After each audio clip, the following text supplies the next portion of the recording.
Assalamualaikum, selamat pagi sahabat. Hari ni saya nak cerita tentang kombinasi campuran tanah yang saya gunakan. Okey. Saya gunakan topsoil campur dengan kokopit. So kalau macam kita tak ada topsoil, mungkin kita ada tanah merah, sekan sawit atau sekan padi, kita boleh campur dengan kokopit. Okay, rata-rata kalau dekat mana-mana pun memang orang dah ada jual topsoil ni. Tapi lagi senang lah kalau kita dah ada topsoil terus. So, kita cuma campur dengan kokopit saja. Nisbahnya 1:1 ataupun 2:1. Tak kisah mana-mana. Kalau 2:1 dia agak sedikit berat. Kalau 1:1 ni dia sama rata, sama banyak. Jadi dia lebih moist, dia lebih ringan. Kalau 2:1 ni sebab tanah merah ni dia berat sikit lah. Macam saya cakap tadi, bila kering tak siram air, dia akan dia akan kering, dia akan keras. Bukan kering, maksud saya dia akan keras. Bila keras, akar pokok memang susah nak keluar dan pokok lambat untuk membesar. Okey, kalau kita tak ada topsoil, kita boleh tambah tanah merah, kita boleh tambah sekam sawit atau sekam padi, atau dan kita boleh tambah kokopit. Nisbah dia 2:1 macam saya cakap tadi, ataupun 1:1. Tapi saya lebih senang dan saya lebih galakkan kepada 1:1. 1:1. Okey, kalau kita tak nak guna tanah ni, ada juga orang yang guna kokopit sahaja. Macam ni kokopit. Kokopit yang dah setahun ni, warna dia dah sedikit gelap. Okey, kokopit ni kalau kita beli baru, kita kena basuh dia. Macam mana cara untuk basuh dia? Tak susah cara basuh dia.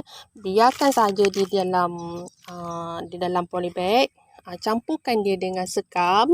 Saya lebih suka galakkan campur dengan sekam.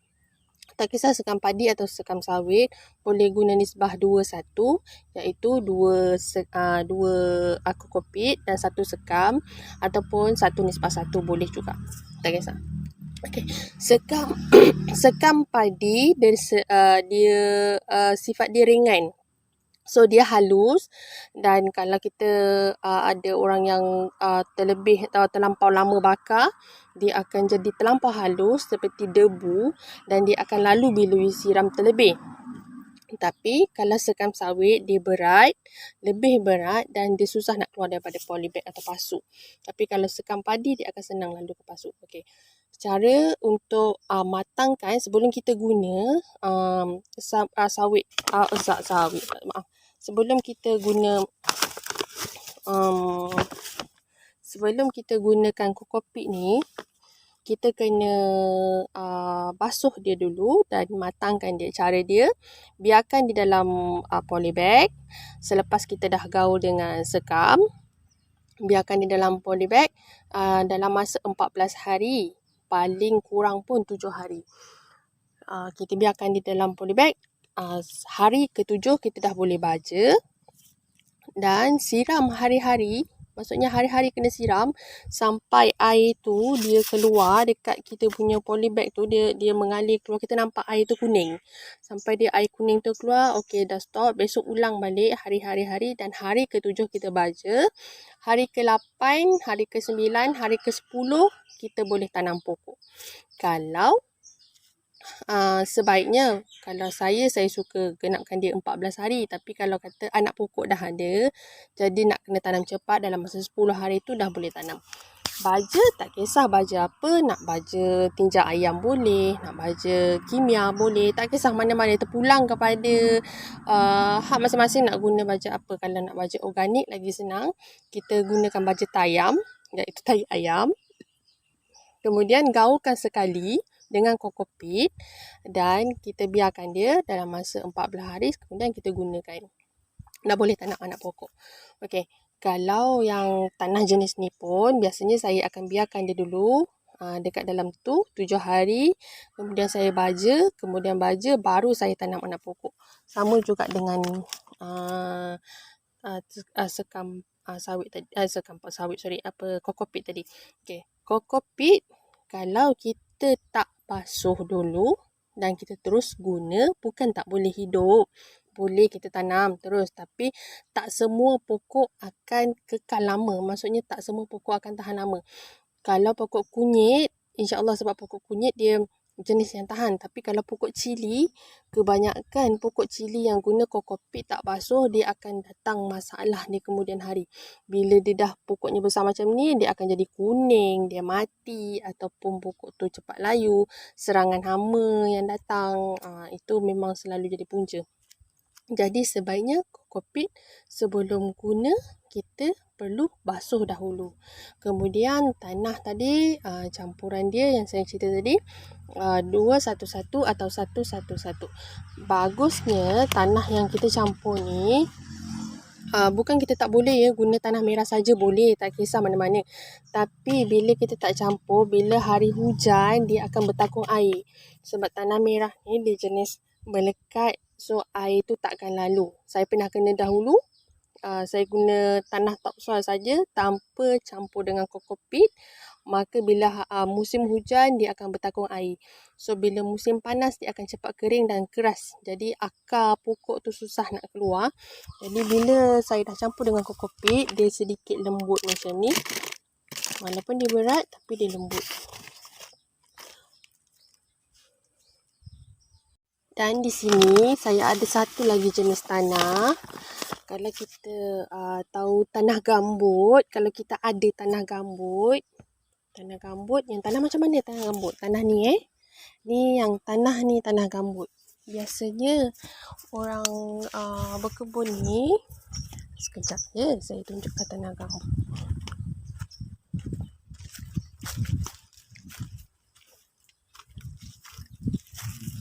Okey. Yang ini kebun kita orang punya kebun jagung lah. So nanti dalam seminggu 2 lagi kita nak tanam. So ini tanah gambut. Ini tanah gambut Okey. Siapa yang ada tanah gambut, boleh juga campurkan tanah gambut dengan kokopit. Campur tanah gambut dengan kokopit dan campurkan dengan topsoil pun boleh juga. Nanti dia jadi macam ni. Dia ringan, memang cantik. Ini kalau nak tanam sayur ke, tanam cili, tanam kunyit, tanam apa, semua boleh pakai ni. Sama juga yang ni pun boleh juga tanam semua. Tapi ni dia berat sikit dan ini dia lebih ringan.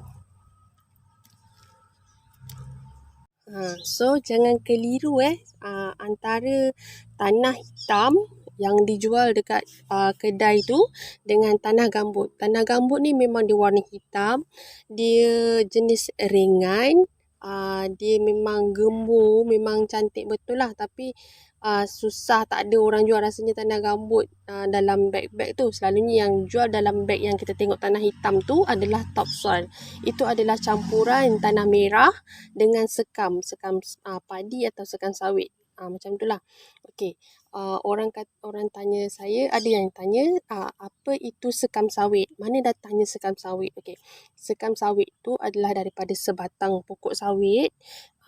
Pokok sawit yang dah tua, yang lama, yang orang dah robohkan dan nak lepuskan lah. Jadi dia orang bakar dan abu daripada pokok sawit tadi tu, itulah sekam sawit. Itulah yang dipanggil tanah sawit ataupun sekam sawit.